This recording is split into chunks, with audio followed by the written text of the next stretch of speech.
একজন অন্ধ ব্যক্তি একটা ছোট্ট মেয়েকে বাঁচাতে একদল মাফিয়ার সাথে লড়াই করে। কেউ দেখে বলতেই পারবে না যে লোকটা অন্ধ। আর এই মেয়েটার মা আসলে জোর করে মেয়েটার হার্ট বের করে নিজের হার্টে বসাতে চায়, কিন্তু কেন? একদম শ্বাসরুদ্ধকর একটা ক্রাইম অ্যাকশন মুভির গল্প শোনাবো আজকে তোমাদেরকে। তো শক্ত হয়ে বসে পড়ো আর চলো ঘুরে আসি এক মারকাটের দুনিয়া থেকে। গল্পের শুরুতেই আমরা দেখতে পাই আমেরিকার একটা এলাকায় একটা বাড়িতে আগুন ধরে গেছে।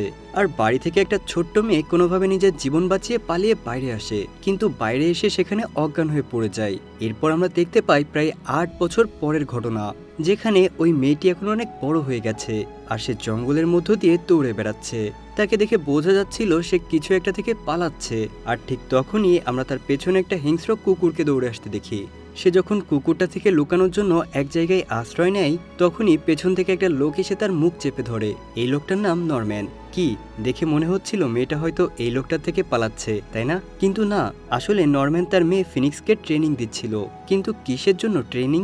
এত ছোট্ট বয়সে তার কেন এত ট্রেনিং এর প্রয়োজন? আর এই সবকিছু আমরা একটু পরে জানতে পারবো। এরপর দেখা যায় ফিনিক্স ধরা পড়ে গেছে, তার মানে সে পরীক্ষায় ফেল করেছে। যখন সে তার বাবার কাছে বাইরে ঘুরতে যাওয়ার অনুমতি চাই, নরম্যান তাকে নিষেধ করে দেয়। সে সাফ সাফ জানিয়ে দেয় ফিনিক্স কোথাও যেতে পারবে না, তাকে আগে অবশ্যই এই ট্রেনিংয়ে পাশ করতে হবে, আর তা না হলে সে বাইরের দুনিয়ায় মিশতে পারবে না।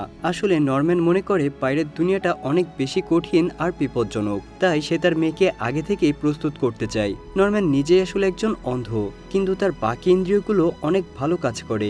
এগুলোকে সে বছরের পর বছর ট্রেনিং দিয়ে সাধারণ যে কোনো মানুষের থেকে অনেক বেশি অ্যাক্টিভ করে তুলেছে। বাবা আর মেয়ে যখন বাড়ি ফিরে আসে, তখন ফিনিক্স নরম্যানের চুল কেটে দিতে দিতে তার মায়ের কথা জিজ্ঞাসা করে। তখন নরম্যান বলে, আমি তোমাকে অনেকবার বলেছি, তুমি যখন ছোট্ট ছিলে তখন আমাদের বাড়িতে আগুন লেগেছিল, আর সেই আগুনে পুড়েই তোমার মা মারা গেছে। এমনকি তার সমস্ত ছবি আর স্মৃতিগুলোও ওই আগুনে পুড়ে শেষ হয়ে গেছে। এরপর ওই দিন একটা মেয়ে নরম্যানের সাথে দেখা করতে আসে। এই মেয়েটার নাম ন্যান্সি। আসলে নরম্যান অন্ধ হয়ে যাওয়ায় সে বাইরের কোনো কাজই পেত না, এজন্য সে নিজের বাড়িতে একটা গ্রিন হাউস করে সেখানে গাছের চারা চাষ করত। আর ন্যান্সির একটা গাছের ব্যবসা ছিল, তাই তার গাছের প্রয়োজন হলেই নরম্যানের কাছ থেকে গাছ নিয়ে যেত। আর এছাড়াও তারা দুজনেই আগে আর্মিতে ছিল, সেখান থেকেই তাদের পরিচয়। কিন্তু কোনো এক যুদ্ধে নরম্যান তার চোখের দৃষ্টি হারিয়ে ফেলেছিল। ন্যান্সি তখন নরম্যানকে বলে, তোমার মেয়েকে একটু স্বাধীনতা দেওয়া উচিত, সে তো এখনো বাচ্চা, তাই তারও ইচ্ছে করে বাইরে ঘুরতে যেতে, নতুন বন্ধুদের সাথে খেলাধুলা করতে। আর তুমি যদি ওর সাথে এরকম করতে থাকো, তাহলে হয়তো দেখবে কোনোদিন তোমার মেয়ে পালিয়ে গেছে। আর তার কথা শুনে নরম্যান তার মেয়েকে একটু ছাড় দেয় আর ন্যান্সির সাথে তাকে বাইরে ঘুরতে যেতে দেয়। ন্যান্সি আর ফিনিক্স যখন একসাথে ঘুরতে বের হয়, তখন আমরা টিভিতে একটা খবর দেখতে পাই, যেখানে বলা হচ্ছিল এই শহরে অর্গান ট্রাফিকিং বা মানুষের শরীরের অঙ্গ প্রত্যঙ্গ চুরি করে বিক্রি করার ঘটনা বেড়েই চলেছে। আর সেই নিউজে একজন ডাক্তারের নামও দেখানো হচ্ছিল। ফিনিক্স তখন একটা পার্কে বসেছিল, আর সে খেয়াল করে সেখানে অন্যান্য বাচ্চারা একসাথেই খেলছে। আর এটা দেখে তারও মনে ইচ্ছে হয় একসাথে খেলতে, কিন্তু ফিনিক্সের কোনো বন্ধুই ছিল না। ফিনিক্স তখন খেয়াল করে আসলে পাশে একটা এতিমখানা আছে, আর এই বাচ্চাগুলো সেখান থেকেই এসেছে। কিন্তু সে কারোর সাথে বন্ধুত্ব করতে যাবে, তখনই খেয়াল করে সময় শেষ হয়ে এসেছে। তার বাবা তাকে সন্ধ্যার আগেই বাড়ি ফিরতে বলেছে।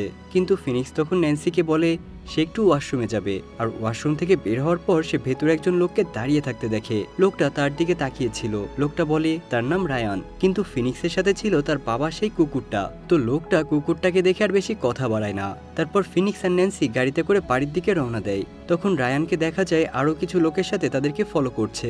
ফিনিক্স যখন বাড়ি চলে আসে, তখন বিদায় নেওয়ার আগে ন্যান্সি নরম্যানকে আবারও বলে তার মেয়েকে একটু স্বাধীনভাবে বাঁচতে দিতে। ন্যান্সির বাড়ি ফিরতে ফিরতে অনেক রাত হয়ে যায়। হঠাৎ করেই সে রাস্তার মাঝখানে একটা গাড়ি ব্লক হয়ে দেখতে দেখে গাড়ি থেকে নেমে এগিয়ে যায়। আর গাড়ির কাছে এগিয়ে গেলে দেখা যায় এটা আসলে রায়ান আর তার সেই লোকগুলো যারা কিছুক্ষণ আগে তাদেরকে ফলো করছিল।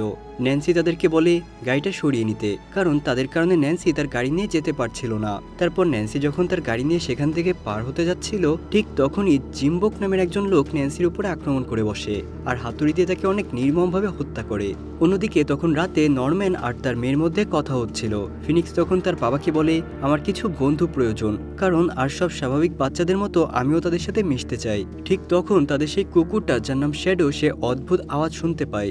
আর শ্যাডো যখন শব্দের খোঁজে বাইরে আসে তখনই তাকে উদ্দেশ্য করে কেউ একজন গুলি চালায়। এদিকে নরম্যান যখন রাতে শ্যাডোকে খাবার দিতে আসে তখন খেয়াল করে যে শ্যাডোর খাবারের বাটি একদম ফুল আছে, তার মানে কুকুরটা খাবার খায়নি। তখন সে শ্যাডোকে খুঁজতে বাইরে বের হয়ে আসে, কিন্তু তখন আমরা দেখতে পাই নরম্যানের বাড়িতে কিছু লোক মাস্ক পরে চুপি চুপি ঢুকে পড়েছে। আসলে এরা সবাই ছিল রায়ানের লোক। রায়ান এখানে এসেছে ফিনিক্সের খোঁজে।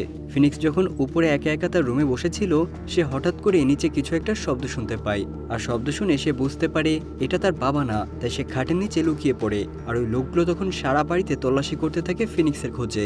অন্যদিকে বাইরে তখন নরম্যান জঙ্গলের মধ্যে এসে শ্যাডোকে মৃত অবস্থায় খুঁজে পায়। সে তার গায়ে হাত দিয়ে বুঝতে পারে কেউ তাকে গুলি করে মেরে ফেলেছে। আর তখন বাড়ির ভেতর জিম্বুক নামের লোকটা ফিনিক্সকে ধরে ফেলে। সে ফিনিক্সের দিকে এমন সময় বন্দুক তাক করে যখন নরম্যান এসে পেছন থেকে তার উপরে হামলা করে। আপনাদের অনেকের মনে হতে পারে একজন অন্ধ লোক কিভাবে এমন করে হামলা করতে পারে, কিন্তু আগেই বলেছি নরম্যান ট্রেনিং এর মাধ্যমে তার বাকি সেন্সগুলোকে এত বেশি অ্যাক্টিভ করেছে যে সে যে কোনো সাধারণ মানুষের থেকে বেশি অ্যাক্টিভ। ফিনিক্স তখন এই অবস্থা দেখে দৌড়ে গিয়ে বেসমেন্টের মধ্যে একটা ছোট্ট আলমারিতে লুকিয়ে পড়ে। আর তাকে ধরার জন্য ডিউক নামের একজন লোক দৌড়ে আসে, কিন্তু স্টিলের আলমারিটা অনেক শক্ত থাকায় সে ফিনিক্সের কাছে পৌঁছাতে পারছিল না। নরম্যান তখন তার কাটা জায়গায় মলম দিচ্ছিল, কারণ জিম্বুক নামের ওই লোকটা হাতুড়ি দিয়ে তার হাতে বেশ আঘাত করেছিল। ঠিক তখনই জ্যাকি নামের একটা ছেলে নরম্যানকে খুঁজতে খুঁজতে বাড়ির গ্যারেজে চলে আসে, কিন্তু নরম্যান তাকে হঠাৎ করেই পেছন থেকে আক্রমণ করে। আর তখন জ্যাকের কাছে থাকা বন্দুকটা ফায়ার হয়ে যায়। গুলির শব্দ শুনে জিম্বুক সেখানে চলে আসে। গ্যারেজে ঢুকে জিম্বুক তার ছোট্ট ভাইকে মাটিতে পড়ে থাকতে দেখে। জ্যাকির নাক আর মুখ এক ধরনের আঠা দিয়ে বন্ধ করা ছিল, তাই সে কোনোভাবেই শ্বাস নিতে পারছিল না। তখন জিম্বুক একটা স্ক্রুড্রাইভার দিয়ে তার গাল ছিদ্র করে দেয়, আর তারপর জ্যাকি সেখানে একটা কাচের টুকরো দিয়ে তার ঠোঁট কেটে মুখের আঠা ছাড়িয়ে নেয়। এই লোকগুলো কতটা ভয়ানক তা তাদের এসব কাজ দেখলেই বোঝা যায়। যারা নিজেদের সাথে এগুলো করতে পারে তারা যে কোনো কিছুই করতে পারে।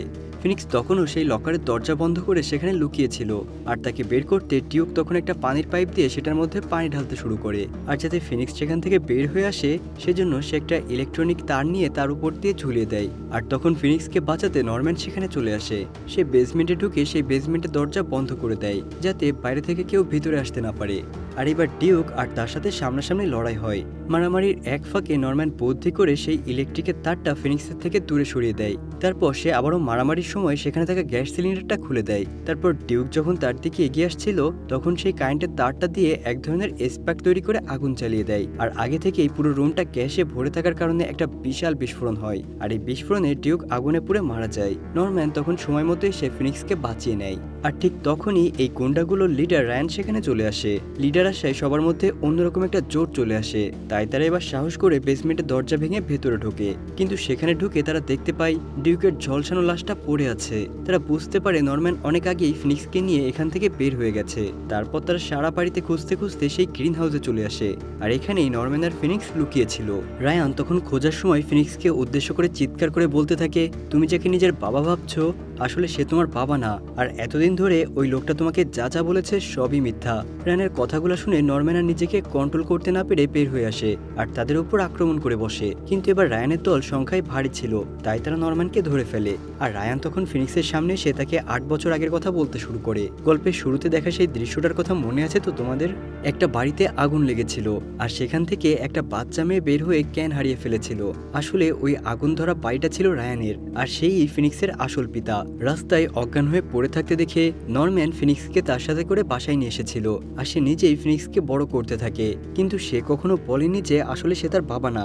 এইসব কথা ফিনিক্সের একদমই বিশ্বাস হচ্ছিল না। তখন রায়ান তার লোকদেরকে বলে নরম্যানকে এখান থেকে বাইরে নিয়ে গিয়ে মেরে ফেলতে। আর লোকগুলো যখন নরম্যানকে নিয়ে যাচ্ছিল তখন সে বুদ্ধি করে সেখান থেকে পালিয়ে যায়। এরপর তারা সবাই মিলে ফিনিক্সকে যখন সেখান থেকে নিয়ে যাচ্ছিল তখন ফিনিক্স জ্যাকির উপর হামলা করে। আর ঠিক তখন পেছন থেকে আবারও নরম্যান সেখানে চলে আসে, আর এবার সে কোনো মায়া না দেখিয়ে একটা বেলচা দিয়ে জ্যাকিকে মেরে ফেলে। অনেকক্ষণ হয়ে গেলেও জ্যাকি যখন ফিনিক্সকে নিয়ে বাইরে আসছিল না তখন জিম্বক তাকে খুঁজতে আবারও ভেতরে আসে, আর সেখানে সে তার ভাইয়ের লাশটা দেখে অনেক রেগে যায় সে। নরম্যান আর ফিনিক্স তখন আবারও তাদের বাড়ির ভেতর লুকিয়েছিল। তখন বাইরে থেকে রায়ানের লোকেরা একটা কুকুর ছেড়ে দেয়। এই কুকুরটা ছিল অনেক হিংস্র বুলডগ। কুকুরটার হাত থেকে বাঁচতে নরম্যান নিজেকে একটা কোনায় আটকে ফেলে। সে চাইলে এই কুকুরটাকে গুলি করে মেরে ফেলতে পারত, কিন্তু তার নিজেরও একটা কুকুর ছিল, তাই সে তাকে মারে না। অন্যদিকে তখন ফিনিক্স জানালা দিয়ে বাড়ির বাইরে চলে আসে। আর যখন সে এখান থেকে চলে যাচ্ছিল তখনই রায়ানের আরও একজন লোক এসে তাকে পেছন থেকে ধরে অজ্ঞান করে ফেলে।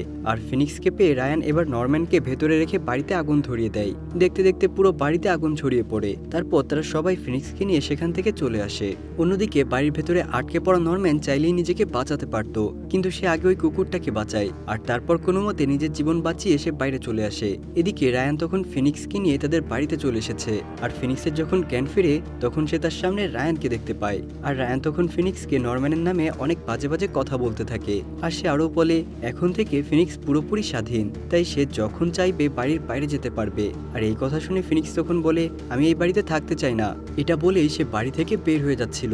যখন সে সিঁড়ির কাছে পৌঁছায় তখন সেখানে একটা লোককে দাঁড়িয়ে থাকতে দেখে সে। মনে আছে গল্পের শুরুতেই আমরা টিভিতে একটা নিউজ দেখেছিলাম যেখানে অর্গান ট্রাফিকিং এর কথা বলা হয়েছিল, আর সেখানেই একটা ডাক্তারের ছবি দেখানো হচ্ছিল। এই লোকটা আসলে সেই ডাক্তার। আর যখন ফিনিক্স বাড়ির দরজা খুলে বাইরে যাবে তখনই সে পেছন থেকে একটা মহিলার কণ্ঠে গান গাইতে শোনে। আসলে ফিনিক্সের তার মায়ের কথা মনে না থাকলেও খুব স্পষ্ট মনে ছিল যে ছোটবেলায় তার মা তাকে একটা গান শোনাতো, আর এই মহিলাটা পেছন থেকে সেই গানটাই গাচ্ছিল। আর তখন আমরা সেই মহিলাটাকে দেখতে পাই, তার নাম হলো জেসিকা। আর ফিনিক্স বুঝতে পারে এটাই তার আসল মা। আর ফিনিক্স এটাও বুঝতে পারে যে নরম্যান তার আসল বাবা না। সে এতদিন থেকে বলে এসেছে তার মা আগুনে পুড়ে মারা গেছে, কিন্তু এই সবকিছুই মিথ্যা ছিল। এরপর জেসিকা ফিনিক্সকে তাদের অনেক পুরাতন কিছু ছবি দেখাতে থাকে, আর সেই সাথে তাকে বলে এটাই তোমার বাড়ি, তুমি চাইলে এখন থেকে এখানেই থাকতে পারো। ফিনিক্স খেয়াল করে জেসিকা কথা বলার মধ্যে অনেকবার কাশি দিচ্ছে আর তার গলা থেকে রক্ত বের হচ্ছিল। তখন ফিনিক্স জেসিকাকে জিজ্ঞাসা করে তোমার কি হয়েছে। জেসিকা তখন থেকে একটা গল্প শোনায়। সে বলে একসময় তাদের রান্নার ব্যবসা ছিল, আর একদিন যখন তাদের রান্নাঘরে আগুন লেগে যায় তখন সেখানকার বিষাক্ত ধোঁয়া জেসিকার শরীরে ঢুকে তার সবকিছুই ভেতর থেকে বিষাক্ত করে ফেলেছে। যদিও এই সবকিছুই ছিল মিথ্যা, কারণ জেসিকা রায়ান কখনোই রান্নার ব্যবসা করেনি। তারা ছিল এই এলাকার সব থেকে বড় ড্রাগ ডিলার, আর তাদের বাড়িতেই তারা ড্রাগ বানাতো। একদিন সেই ল্যাবে আগুন ধরে সমস্ত ড্রাগ পুড়ে যায়, আর সেই ধোয়ার কারণেই আজকে জেসিকার এই অবস্থা। রায়ান তখন কথায় কথায় ফিনিক্সকে একটা শরবত দেয়। ফিনিক্স সাদা মনে তার মায়ের সাথে কথা বলতে বলতে শরবতটা খেয়ে নেয়। আর তখন জেসিকা তাকে বলে আমার এই রোগের একমাত্র চিকিৎসা হলো হার্ট ট্রান্সপ্লান্ট, আর এই জন্য যে কোনো মানুষের হার্ট হলে হবে না, অবশ্যই তার সাথে আমার কোনো রক্তের সম্পর্ক হতে হবে। আর তখন ফিনিক্স খেয়াল করে তার শরবতের নিচে এক ধরনের ঔষধ মেশানো ছিল, কিন্তু সে কিছু বলার আগেই সেখানে অজ্ঞান হয়ে যায়। আসলে জেসিকা এখানে তার মেয়েকে ধরে এনেছে নিজের হার্ট ট্রান্সপ্লান্টের জন্য, অর্থাৎ সে তার নিজের মেয়ের হার্ট নিয়ে নিজেই বাঁচতে চায়। কি অদ্ভুত, তাই না? অন্যদিকে নরম্যানের হুঁশ আসলে সে বুঝতে পারে তার পুরো বাড়িটাই পুরো ছারখার হয়ে গেছে। সেই হিংস্র কুকুরটাও তখন তার পাশেই ছিল, কিন্তু কুকুরটা এখন আর তাকে আক্রমণ করছে না, কারণ সে বুঝতে পেরেছে নরম্যান তার জীবন বাঁচিয়েছে। নরম্যান তখন সেখানে একটা অদ্ভুত আওয়াজ শুনতে পায়। এই শব্দটা ছিল কিছুটা ঘন্টার মতো। আর নরম্যান যখন শব্দটাকে অনুসরণ করে সেখানে পৌঁছায় সে বুঝতে পারে এটা ন্যান্সির গাড়ি থেকেই আসছে। আর তার গাড়ির কাছে আসলে নরম্যান বুঝে যায় যে তারা এখানে ফিনিক্সকে নিতে এসেছিল, তারা ন্যান্সিকেও হত্যা করেছে। প্রথমে নরম্যান ভেবেছিল ফিনিক্স তার আসল বাবা মায়ের কাছে ফিরে গেছে, তাই সে আর এই বিষয়টাকে বাড়াবে না। কিন্তু যখনই সে ন্যান্সির মৃতদেহ খুঁজে পেয়েছে সে বুঝতে পারে যে ওই লোকগুলো ফিনিক্সের আসল বাবা মা হলেও তারা ভালো লোক না। তাই নরম্যান তখন রায়ানের কুকুরটাকে ডাক দেয় আর তার গলায় একটা বেল্ট পরিয়ে দেয়। এরপর তাকে বলে বাড়ি ফিরে যেতে, অর্থাৎ নরম্যান রায়ানের বাড়ি যেতে চাচ্ছিল। এদিকে ফিনিক্সের যখন জ্ঞান ফেরে সে দেখতে পায় সে একটা বিছানায় শুয়ে আছে, আর তার পাশে বিছানায় জেসিকা শুয়ে আছে। আর তাদের এখন অপারেশন হবে, আর অপারেশনটা করবে সেই অর্গান চুরি করা ডাক্তার। রায়ান তখন জিজ্ঞাসা করে ফিনিক্সের এখনো জ্ঞান আছে কি করে। তখন ডাক্তার বলে আসলে এরকম বড় ধরনের সার্জারি করতে যেসব জিনিসপত্রের প্রয়োজন সেগুলো এখানে নেই, তাই আমাদেরকে ফিনিক্সের জ্ঞান থাকা অবস্থাতেই তার বুক থেকে হার্ট বের করতে হবে। আর তখন রাউল নামের সেই লোকটা এগুলো শুনে জিম্বুককে বলে রায়ানের এই কাজটা একদমই ঠিক হচ্ছে না। একটা বাচ্চা মেয়েকে কিভাবে এত টর্চার করে মারতে পারে, তাও আবার নিজের মেয়েকে। কিন্তু জিম্বুক তার কথার কোনো উত্তরই দেয় না। ডাক্তার যখনই অপারেশন শুরু করতে যাবে ঠিক তখনই সেখানকার কারেন্ট চলে যায়। রায়ান তখন জিম্বুককে পাঠায় কারেন্টের কি হয়েছে সেটা দেখতে। আর জিম্বুক যখন বেসমেন্টে আসে কারেন্টের কি হয়েছে সেটা দেখতে তখন সেখানে আগে থেকেই নরম্যান দাঁড়িয়েছিল। আর জিম্বুক আসার সাথে সাথেই সে তার উপর হামলা করে দেয়। সে প্রথমে জিম্বুকের মুখের মধ্যে একটা ছোট্ট ঘন্টা ঢুকিয়ে দেয়। এর ফলে নরম্যান খুব সহজেই ঘন্টার শব্দ শুনে বুঝতে পারে জিম্বুক কোথায় আছে, আর সেই শব্দ অনুসরণ করেই সে তাকে মেরে ফেলে। জিম্বুকের চিৎকার রায়ান শুনতে পায়, আর সে বুঝে যায় যে নরম্যান এখানে চলে এসেছে, কিন্তু একটা অন্ধ লোক কিভাবে এখানে আসলো। আর এরপর রায়ান তার কুকুরকে বাড়িতে ফিরে দেখতে বুঝে যায় যে নরম্যান আসলে তার কুকুরের সাহায্যে এখানে এসে পৌঁছেছে। রায়ান দ্রুত ডাক্তারকে বলে সব জিনিসপত্র নিয়ে এখান থেকে বের হতে, তারা অপারেশনটা অন্য কোথাও করবে। আর তখন রায়ান আরও 4 জন গুন্ডাকে পাঠায় নরম্যানকে মারতে।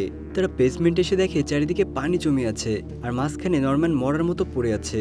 যখন তারা নরম্যানের দিকে এগিয়ে আসছিল তখনই পানির ছোট ঢেউ নরম্যানের হাতে লাগে আর সে বুঝে যায় গুন্ডারা কে কোথায় আছে। সাথে সাথেই সে তার বন্দুক দিয়ে 3 জনকেই গুলি করে মেরে ফেলে। কিন্তু সেই চতুর্থ লোকটা ছিল আসলে রাউল, আর সে ইচ্ছা করলেই নরম্যানকে গুলি করতে পারত। কিন্তু ফিনিক্সের কথা ভেবে তার মায়া হয়, তাই সে নরম্যানকে না মেরে তাকে বলে দেয় র্যান ফিনিক্সকে কোথায় নিয়ে যাচ্ছে আর সেখানে কিভাবে যেতে হবে। নরম্যান এবার সবার আগে ডাক্তারকে মেরে ফেলে। আর যেহেতু অন্ধকার ঘরে নরম্যান একটু বেশি সুবিধা পেত, এই কারণে বাকির অন্ধকারে ঠিকমতো দেখতে পেত না। তাই র্যান এবার চালাকি করে জানালাগুলোতে ভেতরে আলো আসার ব্যবস্থা করে দেয় যাতে নরম্যান আর আচমকা হামলা করতে না পারে। কিন্তু নরম্যান তখন বুদ্ধি করে সেখানে কিছু পোকা মারার স্প্রে ছড়িয়ে দেয় আর এতে চারপাশ ধোঁয়ায় ঢেকে যায়। আর এই সুযোগটাকে কাজে লাগিয়ে নরম্যান রায়ানকে আক্রমণ করে। চারপাশে ধোঁয়ার কারণে রায়ানও ঠিকমতো কিছুই দেখতে পাচ্ছিল না, তাই সে তার হাতে থাকা বন্দুকটা দিয়ে এলোপাতারি গুলি করতে থাকে। কিন্তু এর মধ্যেই একটা গুলি এসে জেসিকার পেটে লাগে আর সে সেখানেই মারা যায়। কিন্তু ফিনিক্সের হাত জেসিকার হাতের সাথে বাঁধা ছিল। আর তখন জেসিকার হুইল চেয়ারটা গড়িয়ে সেখানকার শুকনো সুইমিং পুলে পড়ে যায় আর তার সাথে ফিনিক্সও নিচে পড়ে যায়। কিন্তু এতে ফিনিক্সের তেমন কোনো ক্ষতি হয় না। অন্যদিকে নরম্যান তখন র্যানকে ধরে তার 2 চোখে নিজের আঙ্গুল বসিয়ে দেয়। ফিনিক্স নিজের হাত ছাড়িয়ে উপরে উঠে আসে। নরম্যান তাকে কাছে আসতে নিষেধ করে আর বলে র্যান তোমাকে যা কিছু বলেছে সবই সত্যি, আমি তোমার আসল বাবা না, তাই তুমি চাইলেই এখান থেকে চলে যেতে পারো। আর ঠিক তখনই র্যান পেছন থেকে এসে নরম্যানের শরীরে একটা ছুরি ঢুকিয়ে দেয়। তারপর যখন সে নরম্যানের গলা কাটতে যাবে ঠিক তখন ফিনিক্স পেছন থেকে একটা ছুরি র্যানের পেটে ঢুকিয়ে দেয়। সাথে সাথে র্যানও উপর থেকে পুলের ভেতর পড়ে মারা যায়। ফিনিক্স তখন দৌড়ে নরম্যানের কাছে আসে। নরম্যানের শরীর থেকে অনেক বেশি রক্ত বের হয়ে যাচ্ছিল আর কিছুক্ষণের মধ্যে নরম্যানের শরীর নিস্তেজ হয়ে পড়ে। তখন ফিনিক্স সোজা সেই পার্কের এতিমখানায় চলে যায় যেখানে সে এর আগে অনেকগুলো বাচ্চাকে একসাথে খেলতে দেখেছিল। বাচ্চারা যখন তার নাম জিজ্ঞাসা করে সে বলে তার নাম ফিনিক্স। আর গল্পটা এখানেই শেষ হয়ে যায়, কিন্তু এখনও একটা টুইস্ট বাকি আছে। এরপর আমাদেরকে যখন নরম্যানের লাশ দেখানো হয় তখন দেখা যায় র্যানের কুকুরটা তার কাছে এসে যখন তাকে চাটছিল তখন আমরা নরম্যানের আঙুল নড়তে দেখি, অর্থাৎ সে এখনো মারা যায়নি। তো এই ছিল আমাদের আজকের গল্প। তোমাদের কাছে গল্পটা কেমন লেগেছে অবশ্যই কমেন্ট করে জানাতে ভুলবে না কিন্তু। আল্লাহ হাফেজ।